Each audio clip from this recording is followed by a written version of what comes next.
네, 변이 바이러스 때문에 코로나19 확진자가 계속 증가하고 있지만 다행히 치명률은 좀 감소하는 것으로 나타났습니다. 지난해 연말만 해도 2.7%에 이르던 것이 이게 쭉쭉 계속 감소를 해서 지난달에는 0.24%까지 떨어졌습니다. 중증화율도 지난해 12월 4.71%를 찍고 쭉 떨어져서 지난 4월에 2.22%까지 내려왔고요. 그 이후로도 쭉 그 정도 수준을 유지하는 분위기입니다. 특히 이 적극적인 예방접종이 이루어졌던 60살 이상 연령층을 보면 지난달 20일부터 이번 달 10일까지 이 최근 3주 동안에도 중증화율이 절반 이상 뚝 떨어진 것을 볼 수가 있습니다. 백신의 효과를 입증하는 또 다른 수치가 되겠습니다.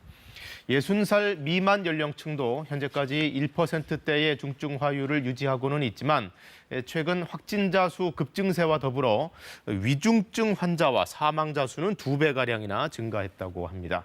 방역당국은 60살 미만 연령층도 언제든지 위중증으로 발전할 수 있다며 백신 접종 완료 때까지 방역 수칙을 철저히 지켜달라고 당부했습니다.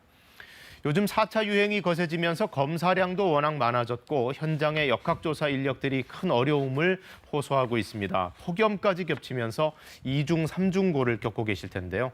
정부는 현장 인력들 잘 챙겨보겠다고 했습니다. 김혜주 기자가 보도합니다.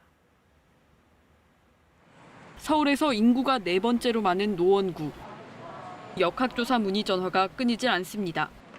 식사하시고 사무실로 바로 들어오신 건가요? 도보로 들어오신 거죠? 기존 역학조사 인력을 지원하기 위해 임시직을 20여 명 충원하고 사무실도 만들었습니다. 노원구에 소속된 역학조사관은 모두 4명. 최근 확진자가 크게 늘면서 제대로 쉬는 것도 쉽지 않은 게 현실입니다. 좀 쉬는 시간이 좀 필요한데 계속해서 강강강로 일을 하는 거예요. 빨리빨리 분류할수록 차단되니까 전파가. 큰 유행만 벌써 4번째. 이제는 한계라고 말합니다. 전후에 동지에 그걸로 똘똘 뭉쳐서 그걸로 지금 이렇게 이끌어온 거지. 이제는 이제 더 이상 하기가 힘들 정도로 이제 우리가 다 탈진된 상태예요.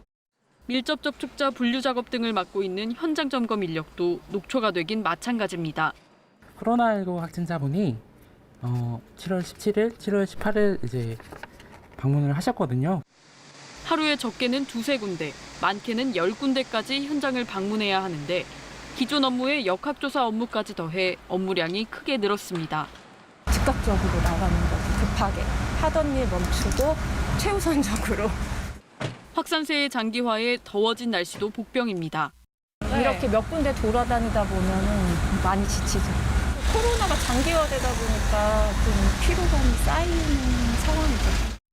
현장 방역 인력들의 근무 상황과 여건을 최우선적으로 챙겨 보아주시고 냉방용품 등 필요한 물품을 지원하는 데 적극 나서주시기 바랍니다.